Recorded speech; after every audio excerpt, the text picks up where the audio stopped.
Bonjour à tous, bonjour mes amis. Je vous fais cette vidéo pour vous parler de la Gambie. Car le président Issa Chiroma Bakari, en s'installant en Gambie, et surtout la Gambie en acceptant d'accueillir le président Issa Chiroma Bakari, permet à l'Afrique de marquer un point important dans sa rivalité avec l'Europe. En effet, la Gambie détrône la Suisse comme terre d'accueil, terre de confiance, terre d'habilité à qui on peut confier des mandats de négociation ou bien de pacification des pays. Mes chers amis, tout le monde le sait que depuis que Paul Biya est arrivé au pouvoir, il avait transféré la totalité des institutions présidentielles dans un hôtel particulier à Genève, en Suisse, où il s'est installé avec femmes et enfants jusqu'à l'heure où je vous parle. Eh bien, le président Issa Chiroma Bakari, avec cette victoire écrasante que lui a accordé le peuple camerounais, s'est introduit comme un président de la rupture. Rupture dans quel sens? C'est-à-dire une rupture pour répondre à cet appel du peuple camerounais. C'est pour ça qu'il est parti en Gambie, une terre d'accueil où il peut vivre en toute sobriété comme un président africain. Comme vous pouvez le voir sur cette image avec sa fille qui traduit toute la sobriété de l'heure en comparaison avec l'extravagance que mène cette famille de pillards qui est en train de malmener notre pays depuis plus de 43 ans. Mes chers amis, le Cameroun, c'est 475 000 km² et même plus. Mais le président Paul Biya a choisi d'aller s'installer dans un pays de 30 000 km², la Suisse. Aujourd'hui, face à ces difficultés, le président Issa Chiroma a choisi un pays encore plus petit. C'est peut-être un signe de sa modestie, parce que la Gambie, ce n'est que 11 300 km². C'est le plus petit pays d'Afrique d'ailleurs, d'Afrique continentale, je veux dire. La Suisse, pendant longtemps, avait affiché une certaine neutralité qui lui permettait d'accueillir tous ceux qui étaient en lutte, surtout les leaders de plusieurs pays en lutte. Mais ça ne l'empêchait pas de laisser toujours la porte ouverte à ces grands prédateurs de cette nation. La preuve, le grand combattant camerounais, Félix Roland Moumié, a été tué à Genève. Donc progressivement, la Suisse s'est transformée, parce qu'il faut le dire, cette victoire de la Gambie n'est pas due seulement à la gentillesse ou à l'accueil du peuple gambien. Non, c'est aussi quand même la faute de la Suisse.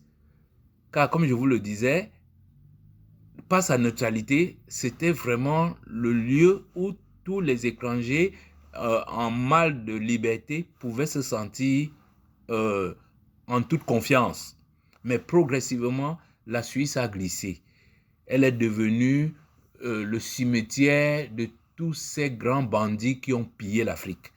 Elle est devenue le lieu de résidence de tous ceux qui peuvent voler des milliards à travers le monde, notamment les présidents africains. Être neutre ne vous donne pas le droit de devenir des receleurs ou bien d'encourager le vol et le banditisme tel que je peux dire que la Suisse est vraiment le pays qui a galvanisé, qui a donné le goût du vol à Paul Biya. Et il a atteint, c'est-à-dire qu'il s'est tellement perfectionné qu'il nous a sorti un corrigé dans les dernières élections. C'était du vol pur, sans avoir froid aux yeux, en plein jour. Voilà mes chers amis, dans cette rivalité entre l'Afrique et l'Europe, la Gambie vient de détrôner la Suisse. L'Afrique marque un point.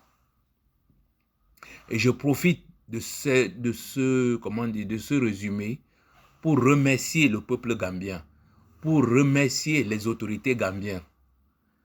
Parce que pour ceux qui ne mesurent pas très bien ce qu'a fait la Gambie, Regardez bien, tous les pays limitrophes du Cameroun n'ont pas pu accueillir le président Issa Chiroma Bakari.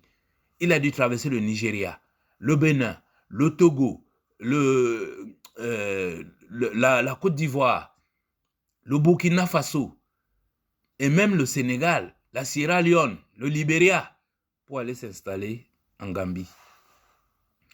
Et vous allez très bien comprendre que la Gambie est un pays anglophone. Donc, pour vous montrer comment ce serpent de mer qu'on appelle la France et la francophonie, parce que la Suisse, même si elle a d'autres langues, ça reste un pays francophone. Voilà, je ne vais pas aller plus loin. Je vais remercier les autorités gambiennes. Je remercie également le peuple gambien pour l'accueil qu'ils ont réservé au président élu du Cameroun. Et nous souhaitons rapidement soit que le président prenne ses fonctions effectives en Gambie, parce que la Gambie, que je ne l'ai pas mentionné, c'est aussi la terre qui exprime cette volonté du peuple. C'est la Gambie qui a montré que une fois qu'un président a gagné une élection, que vous montez ou que vous descendez, il va prêter serment et gouverner le pays. C'est la Gambie qui a démontré ça au monde entier. Donc nous souhaitons que la Gambie trouve un arrangement pour que notre président entre en fonction, qu'il prête serment. Si ce n'est pas le cas, nous sommes obligés de tout faire. Et là, j'appelle la diaspora de tout faire pour que le président Issa Chiroma Bakari rentre au Cameroun, car nous avons besoin d'un président dans notre pays. Il y a trop de morts, trop de violence dans notre pays. On ne peut plus attendre longtemps. Merci à la Gambie et merci pour cette victoire de l'Afrique sur l'Europe. Merci de m'avoir écouté. À bientôt.